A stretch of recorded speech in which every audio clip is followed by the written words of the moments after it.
Welcome to Flawless Conversations. I'm Tomeka Jones, and today we're diving into how mindset can shift your life, your confidence, your purpose. You're watching Now Media Television.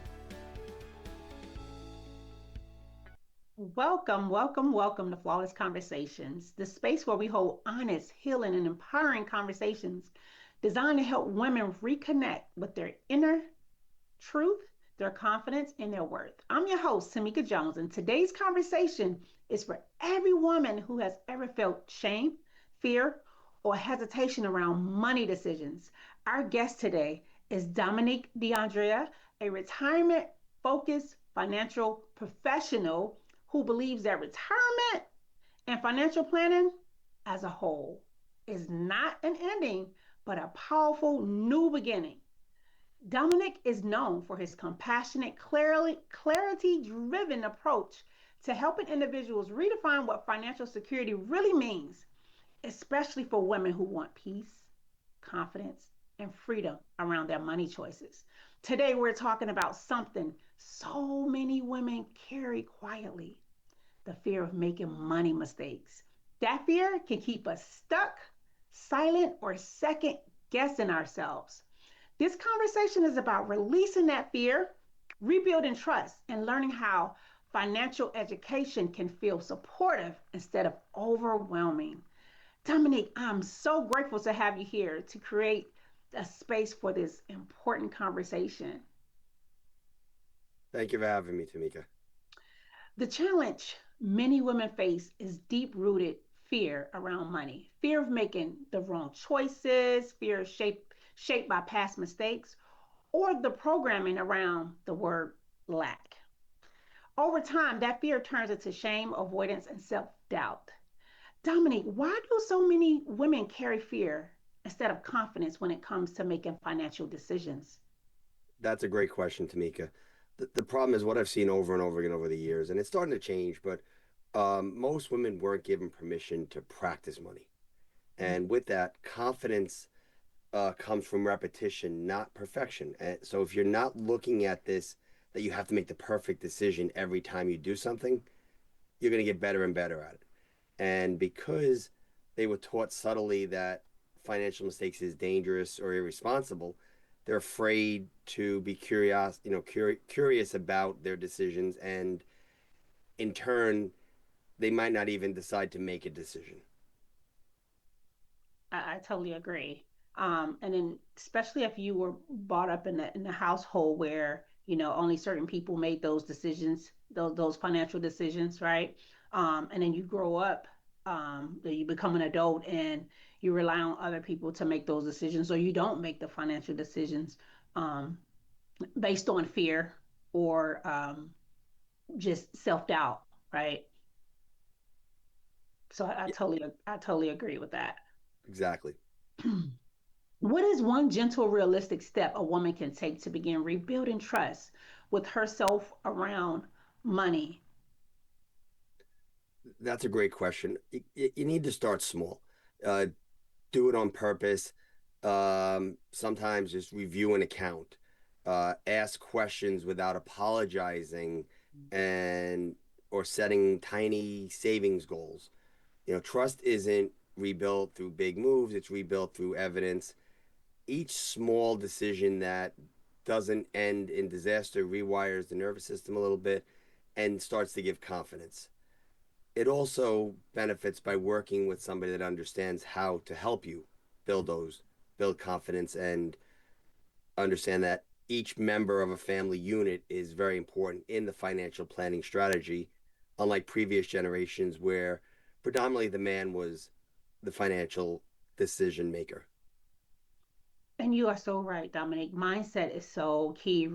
Rewiring our thoughts, right, and calming our nervous system when it comes to money. And like I said before, that fear of lack or self doubt or not having enough, or even the resources, like you said, surrounding yourself with people, or tapping into different resources to help you make these financial decisions can help. And many times I feel women don't know where to start, right? They don't know where to start. Um, and it may be because it's so overwhelming when we think of money, finances. It can become overwhelming with the savings, with trying to invest, with um, trying to save for kids' college, and just figuring out where to start and how to manage, right, the money. So yeah, I can see that one step at a time,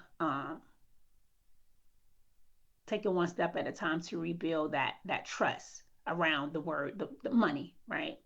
And money Yes. is energy, right? Money is it's paper, but it's energy, right? And it's how we and a lot of times we are programmed, as a young adult, right, to think of money however we for me, I can give an example. For me, I grew up not having enough, right? um Borderline poverty, right? Whatever my mom put on the table, that's what we had to eat, right? And there were no Christmases. I remember one Christmas we, had stuff from Goodwill, right? Salvation Army, actually. I had a doll. My sister had a red purse underneath the Christmas tree, but it was about family. But again, growing up, you see those dynamics, right? And if you don't change the way you think or change your thought process around money, then you're going to continue to live in lack. For like I said, for me, I had to change the way I think, right, in order to break that cycle of living in lack, and start saying, no, I'm not living in lack. I'm living in abundant. I believe that. I'm going to put some money away to invest. I'm going to put some money away to save. It might not be a lot, but it's some, right? So we have to change the way we think. Um, so I totally agree. How can financial, this is a good question too, Dominic. How can financial education be reframed so it feels empowering and supportive instead of intimidating or judgmental? That's a great question. Um, education should never feel like a test. Mm, It should feel like support. It should feel like you're listening to the person that's talking to you is listening to what your goals, needs, desires are, and then they make you feel comfortable with how they explain the answers, so you understand what you're doing and why you're doing it, and know that if a month from now, 2 months from now, whatever down the road, you have another question, you can feel comfortable asking that person questions because they're taking the time and energy to make sure you understand how your fears and desires are going to be worked out to help you have a great future. yes, yes, spot on, spot on. And what are some of the resources you offer? Some of the services you offer to women and men? That's a great question. We have a few different financial planning software programs that really help take the clients or prospective clients' information and put the data into a report that now we can show the prospective client how they're going to obtain those goals. Mm, And we make sure we view those goals at least on a yearly basis. It could be more depending on the person's needs, but at least on a yearly basis because things change in your life um, on a daily basis. I mean, somebody right. might have a kid, somebody might sell their house, buy a new house, retire, get an inheritance. So anybody that we meet with, we make sure they know that if any drastic changes in their lives, we might not be the first person they call, but we should be in that first group of people they call so we can help them adapt those changes to however it affects their goals and needs and desires. Absolutely, absolutely. Absolutely. And Dominique, I always ask the guests to give the audience a flawless nugget and a flawless fact. The flawless nugget is something that we can take away from this session here, something that we can put in our back pocket. The audience can put in their back pocket and use when times are hard financially, and Um, and then the flawless fact will be something fun, something interesting, just anything you want us to know about you. Great questions. To me, the flawless nugget is, and I'm going to use a quick story. Like a few years ago, a prospective client was interviewing us to decide if we were going to become their financial advisor. And they were talking with three different advisors to pick from who they were going to work with. And they picked myself and my business partner, Stefan. And the reason they picked us is of the three advisors they were interviewing, we were the only ones that asked the wife questions. Wow. Everybody else was concerned with the man. And that is the biggest problem. If somebody's not attentive to your needs when you're interviewing them, they're not going to be attentive to your needs after they get your money. So make sure when you're working with somebody that, it might not just be about fees, it might not just be about product, it's about a connection. Yes. I love that. If someone isn't attentive to your needs before you start working with them, chances are they're not going to be attentive to your needs after you. And that can be a relation. That could be, oh, that's, thanks for that nugget. I You're love it. welcome. That goes a long ways and can be applied to a lot of different things. So thank you. Fun fact, um, I'm a dad. I have a son and a daughter, a wife, and my dog Cooper, who's actually my chief rollover specialist. If you go on my Yeah, website, I saw that. um, Be cool. being part of your family, teaching, you know, what's important. I've always raised my children to not brag about who they are, not brag about their talent, go out and whatever they're doing. My son was a competitive soccer player for years. My daughter's a competitive dancer. And I tell them all the same thing. When you get on that stage or that field, you just be the best that you can be. You can't control your competition, you can't control your teammates, but if you can hold your head up high, that to me is the greatest life lesson, is just to teach the next generation just to try to be the best they can be. Yes, I agree. I agree. I love it. Dominic, this has been such a meaningful conversation. Where can women follow your work and continue learning how to build confidence and peace around their financial future? Well, the best place to go is our website, which is dandarawealthmanagement.com. Full group of resources on the website, including client testimonials, who we work with, talking about the products, our different platforms that we use to help in the planning, and anything else you want to find out. Our fee structures on there. So we are very transparent. And that's the one thing I found when people talk to us, is they like that when they meet us, they knew a little bit about us. Awesome. Awesome. I love it. Dominic, thank you so much for bringing clarity, compassion, and reassurance into this topic that often feel heavy and also intimidating at times. You're welcome. Today's conversation reminds us that every fear around money doesn't mean we're incapable, it means we're human. To every Absolutely. woman watching, your past does not disqualify you from a confident financial future. You are allowed to learn, you are allowed to ask questions, and you are absolutely allowed to grow without shame. I'm Tomeka Jones, and thank you for watching Flawless Conversations. We'll be right back to remind you that healing is possible, confidence is yours, and that you are flawless. This is Flawless Conversations on Now Media Television. And we're back. I'm Tomeka Jones, and you're watching Flawless Conversations on Now Media Television. Are you ready? Let's go. Welcome back, Flawless family. Retirement planning is evolving. Today, it's not just about saving enough money, it's about designing a lifestyle that allows people to enjoy the years they've worked so hard to build. So, Dominic, how many people still think of retirement as simply stop working? First of all, that's a great question. From what I come across, too many people. It's stop working. I just can start living on my money and spend it as I need to, and that's all I need to do. And that could be nothing but further from the truth.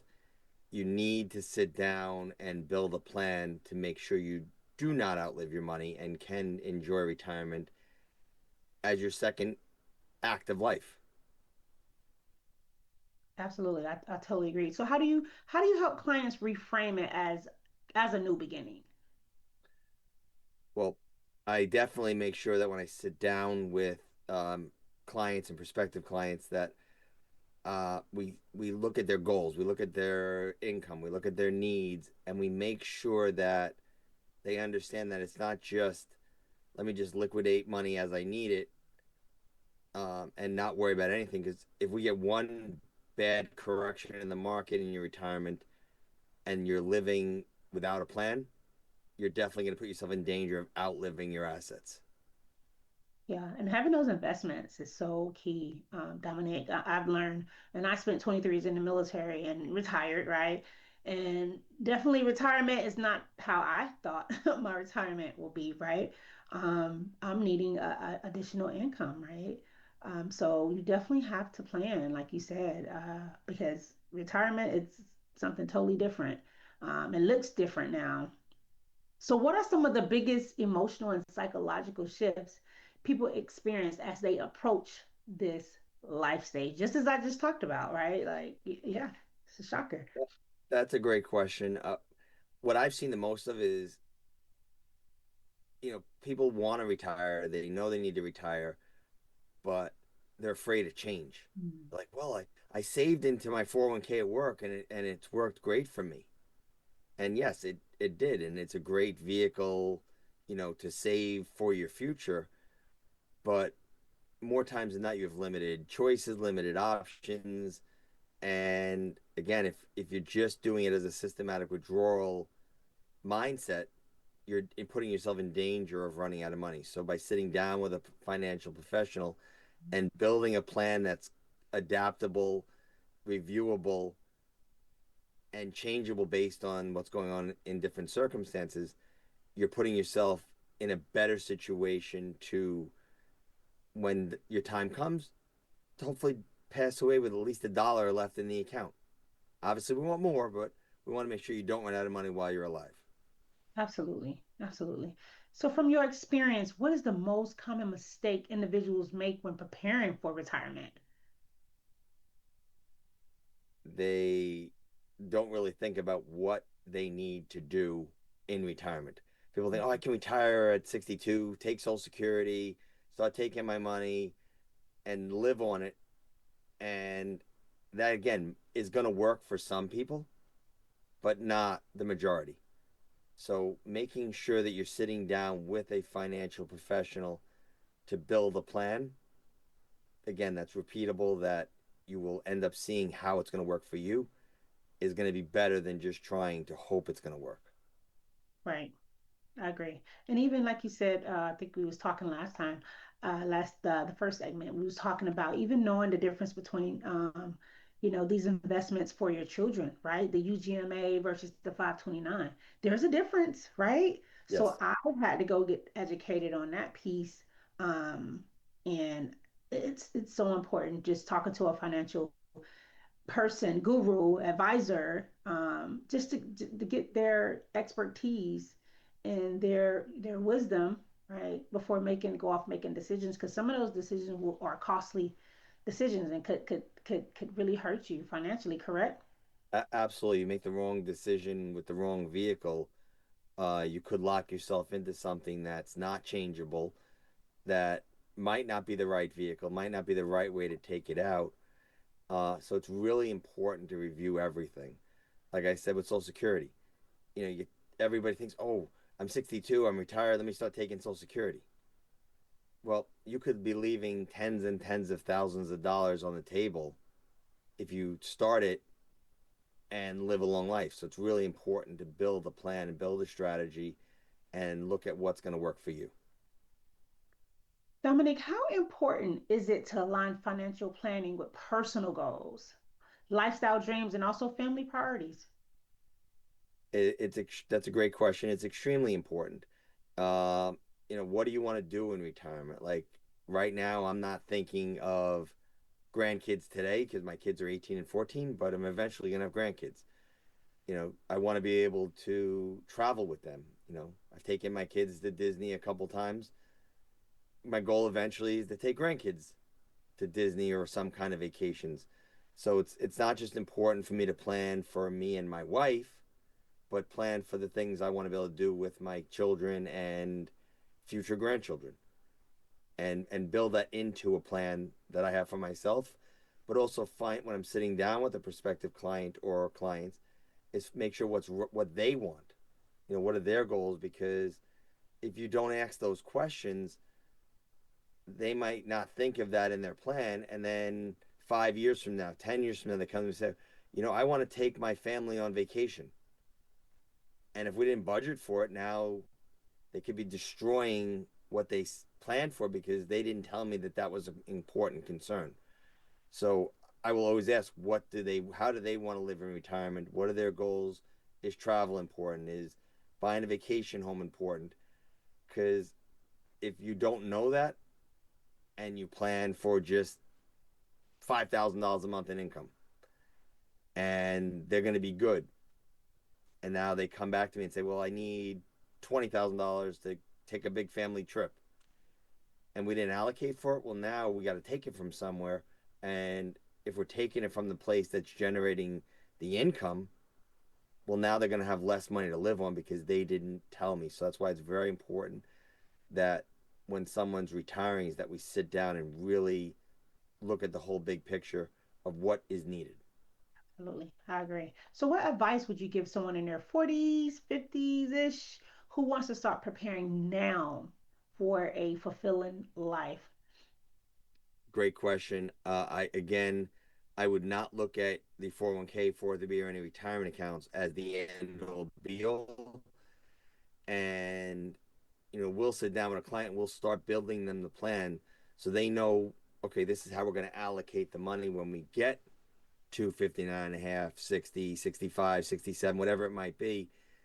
We already started building the plan and laying the groundwork for what they need. Absolutely. I mean, that's the best advice ever. Um, but and then sometimes people think it's too late once you're in your 40s and 50s and they want to, and it's never too late. It's you might be behind the curve a little bit, but you never, some is better than none, correct? Something is better than nothing.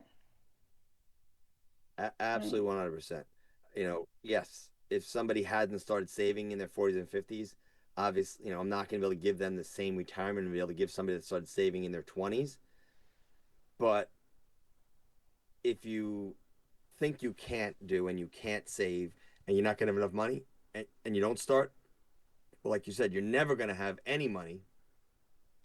You're not going to be able to retire comfortably and you're not going to have any assets. So I always tell people, let's save as much as you can. Let's try to get caught up as much as you can. You might have to work a few more years longer than you initially wanted to, but the worst thing you want to have to do is go back to work in your late 60s, early 70s because you ran out of money and didn't plan properly. Absolutely. Flawless Family, retirement today is not just about stepping away from work. It's about stepping into a life you've intentionally designed.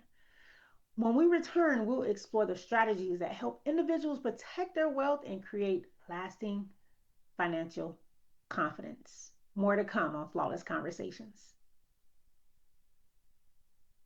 We'll be right back to remind you that healing is possible, confidence is yours, and that you are flawless.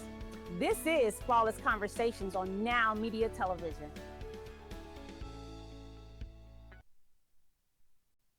And we're back. I'm Tomeka Jones, and you're watching Flawless Conversations on Now Media Television. Are you ready? Let's go. You're watching Flawless Conversations on Now Media Television. Download the Now Media Television app on Roku, iOS, or Android, or anytime at nowmedia.tv.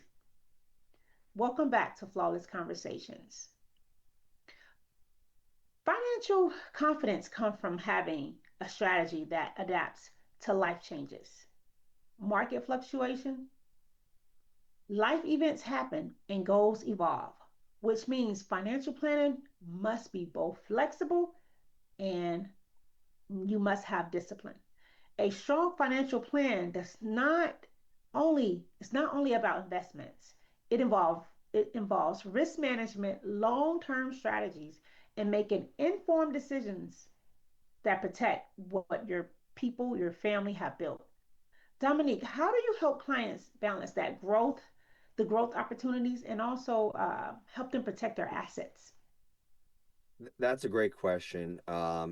In the first meeting we have with our clients, prospective clients, as a pre-retiree or a new retiree, we want to look at what their assets are and figure out what their needs are, because the one thing we don't want somebody in retirement to worry about is the first of the month comes around and they need to pay their bills. So we will usually utilize one of the income annuities we have, because that gives them a guaranteed stream of income on a portion of their assets to know that their bills are covered. Then we'll diversify the remaining assets into different buckets based on their risk profile. So they'll have some that might be used sooner for that emergency fund, the vacation fund, whatever it might be. And some can be a little more aggressive because that could be sitting around for 5, 10, 15 years to let grow for a legacy, grow for planning for their future, leaving to charity, whatever it might be. And the more that somebody's built up, the more creative we can be with their planning. Awesome. I love it. So, what if someone's in their late 50s, ready to invest like now, have the money, have all the things, and I'm ready to invest versus someone that's 20 who's like, oh, yeah, I'm ready to invest? What will they take the same risks or how would that work if someone's 20s ready and someone's 58 and ready to invest? That's a great question. Risk is really more individualized.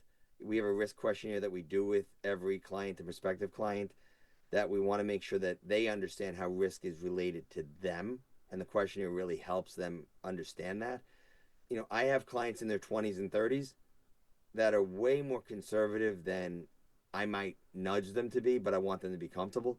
And I've got clients in their 50s, 60s, and 70s that are more aggressive than maybe they should be, because that's what they were comfortable with and how much assets they built up with.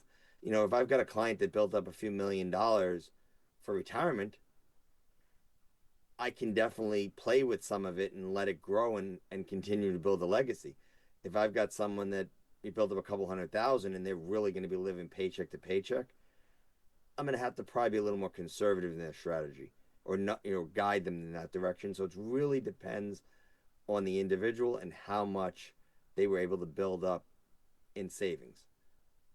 So financial planning is kind of customized, strategically customized for each client. Nothing's cookie cutter. Absolutely 100%.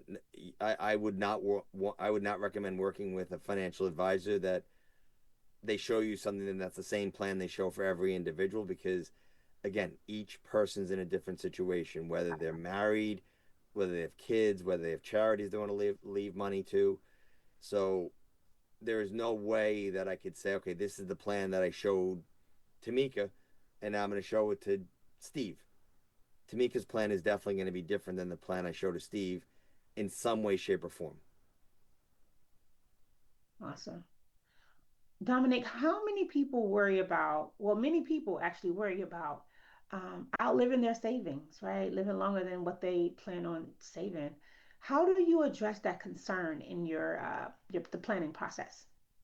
That's a great question. It's very important to have, again, as I said before, some guaranteed vehicles in your retirement planning strategy, because then at least you know that portion you can't outlive no matter what happens in your life. You know that the first of the month you're getting X check for however long God has you on this planet, and your significant other.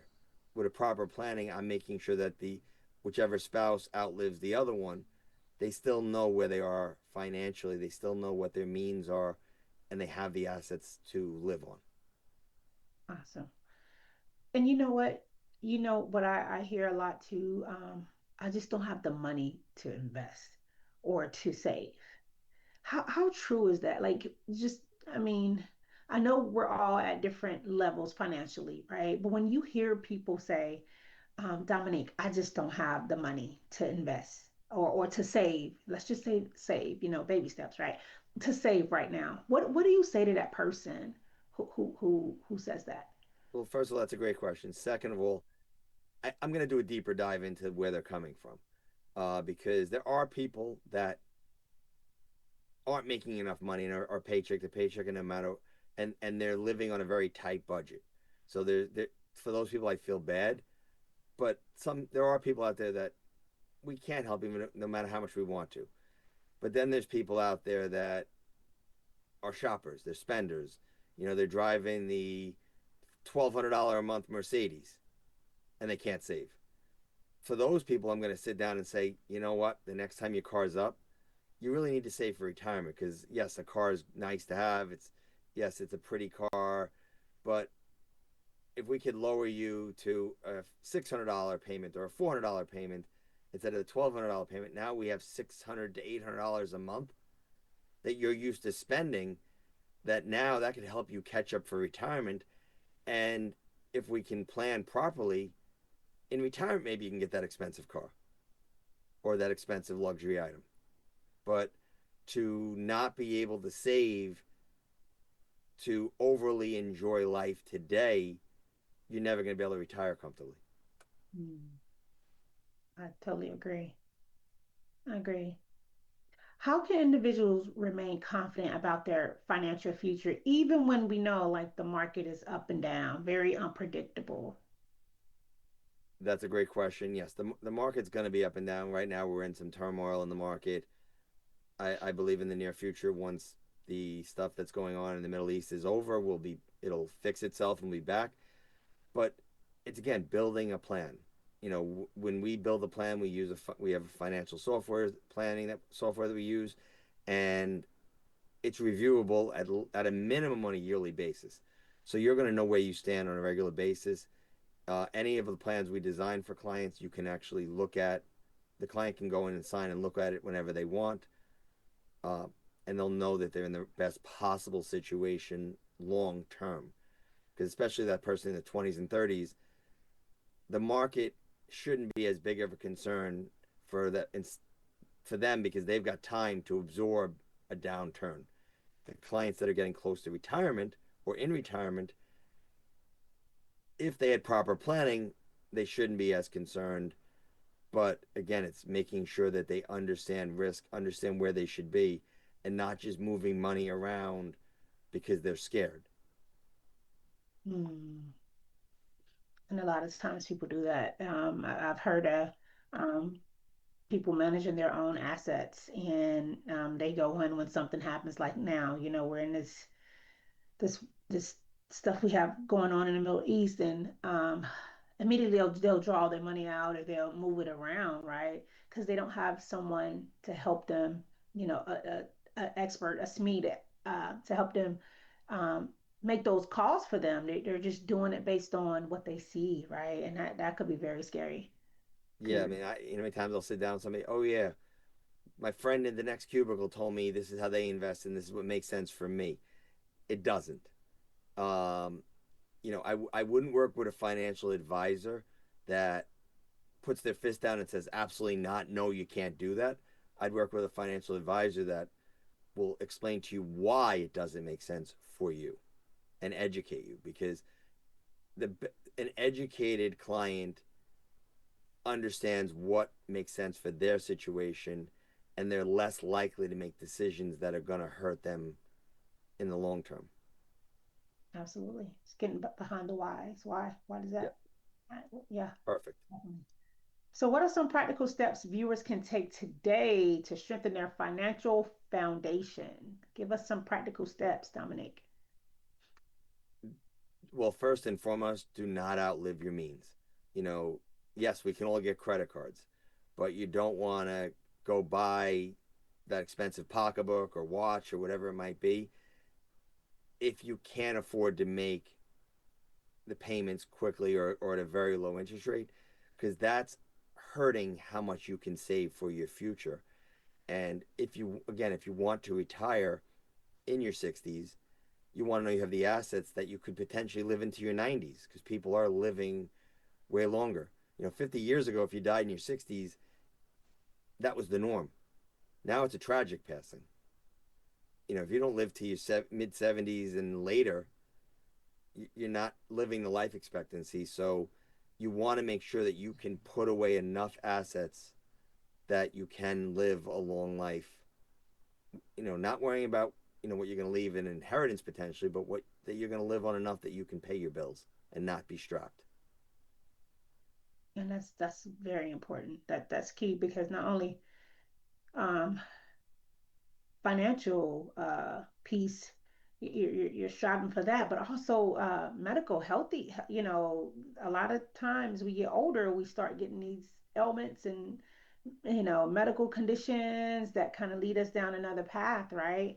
And what if we're not able to work until we 60 because of some financial, I mean, because of some medical condition, that you have, and that could be very scary, very. Absolutely 100%. And you know, if you can't work because of disability, yes, you might have planned with the disability insurance, Social Security disability, but you're not going to make what you were making working, and you're not going to be able to save anymore. So it's very important that you plan ahead for the rainy days as best as possible. When you're worried about outliving your assets, one vehicle that we potentially look at is um, long-term care insurance, because the last thing you want to do is have a minor long-term care event that could destroy you financially in retirement. People don't think about it, but if, say you broke your hip, you could be out of commission for a year or so, and that care and rehab and everything could cost you tens of thousands of dollars. Well, if you have proper planning, then you can know that you've planned to pay for that, and you're not draining your assets. So then when you are better and able to travel again, you can still do that because you plan properly. Yes. Oh, I agree. That's proper planning. Yes. Financial peace of mind doesn't come from guesswork. It comes from thoughtful planning and disciplined strategy. Coming up next, we'll talk about legacy and how people can create a future that benefits not only themselves, but the generations that follow. More to come on Flawless Conversations. We'll be right back to remind you that healing is possible. Confidence is yours, and that you are flawless. This is Flawless Conversations on Now Media Television. And we're back. I'm Tomeka Jones, and you're watching Flawless Conversations on Now Media Television. Are you ready? Let's go. Welcome back to Flawless Conversations. When individuals think about financial planning, they often focus on their own retirement years. But true wealth planning looks beyond the present and considers the long term impact on family, community, and future generations. Legacy planning allows individuals to align their financial resources with their values, ensuring their life work continues to make a meaningful difference. Dominic, how do you begin conversations with clients about legacy and that long term impact? That's a great question. The first step is always looking at life insurance need, because that is the easiest way to create dollars where dollars might not have been. If you get $1 million life insurance policy, depending on what type of policy, it's not going to cost you $1 million. So, it costs you some number much less than that, depending if it's term or whole life. So it's the basis starts with life insurance. Then it moves on to true legacy planning. How do you want to send your assets to the next generation? And it's very important to get your documents in place, like we talked about a little bit earlier, prior to getting on the call. Having a trust, having a will, having power of attorney, healthcare proxies, because when somebody passes, if those documents are not in place, you could your loved ones could be throwing away tens and tens of thousands of dollars in court fees to get everything planned out properly. Yes, and things end up in probate court, and it's been and it could be years before um, you ever settle out of court with your loved one house or boat or whatever it is because they never took the time to, like you just said, spell out everything when they were living, right? Their assets.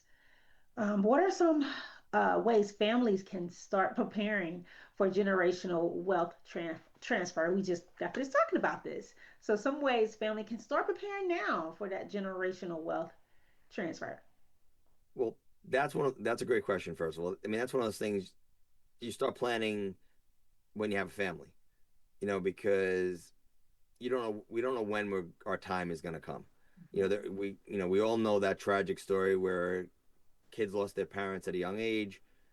So so we don't know when that's going to happen. So it's always important to start planning as young as possible. Again, working with a financial planner, working with potentially estate attorneys or somebody that can help with those potential vehicles, because once the documents are in place, they can always be reviewed and adapted and changed. But if they're not in place, you could have a major problem with it. My mom passed away at a young age, and we didn't have proper documents in place. It was extra work moving the assets around. Now, luckily, we didn't have any issues with lawsuits or people coming at it. But without the proper documents in place, somebody could say, well, XYZ person promised me these assets and fight it in court.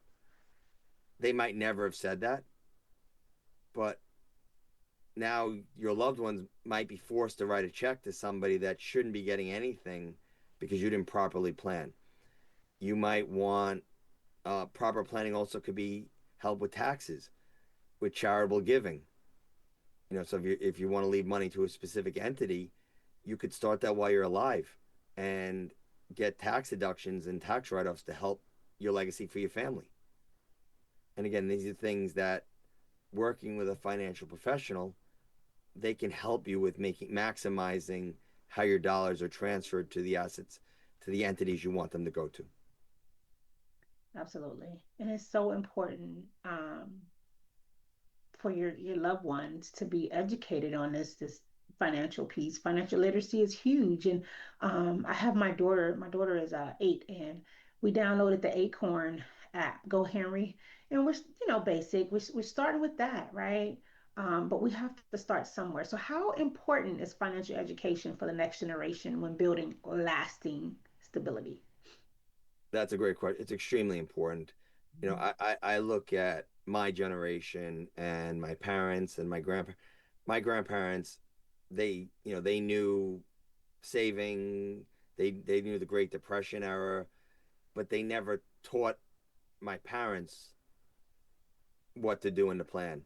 My parents did a little bit, but from those lessons, I learned how important it is to educate my children and teach them financial literacy, understanding the value of the dollar. That, yes, mom and dad go to work, but it doesn't mean we have unlimited resources just to pay for anything and everything.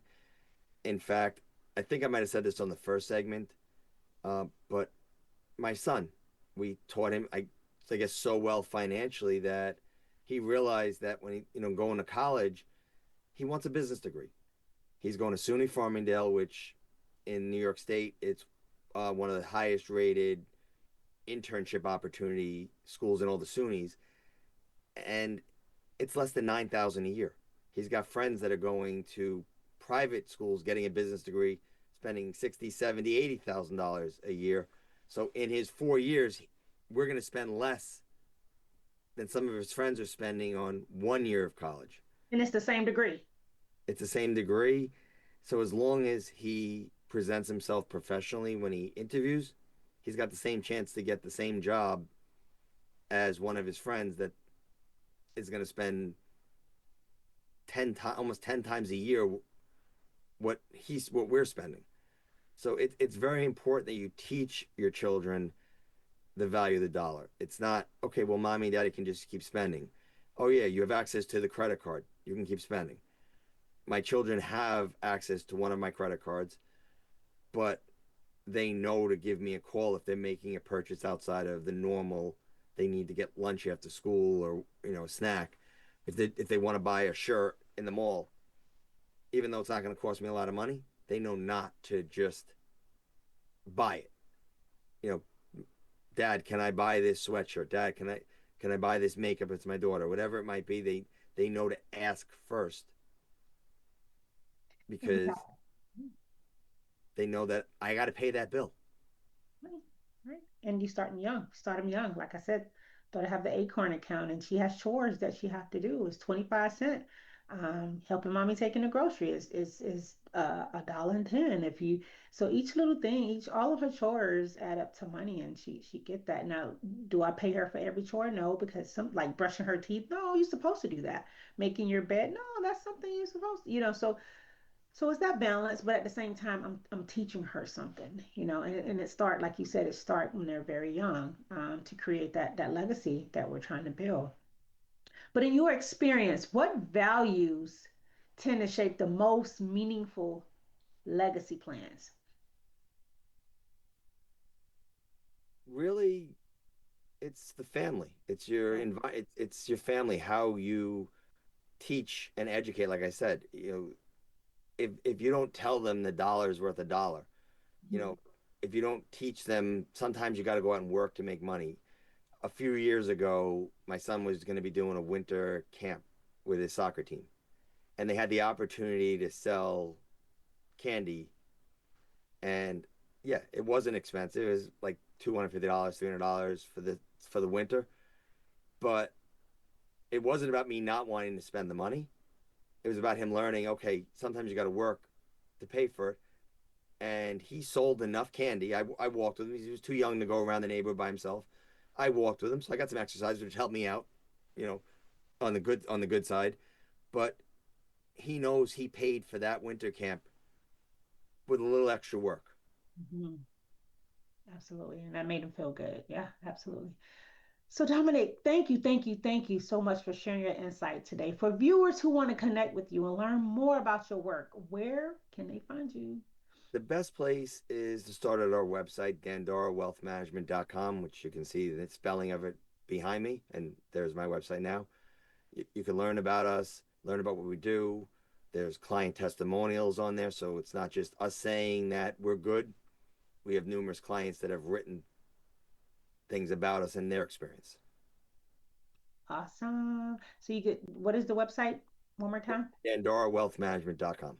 Okay. Awesome. I'm Tomeka Jones, and this has been Flawless Conversations, where powerful dialogue create clarity, confidence, and inspiration. Only on Now Media Television.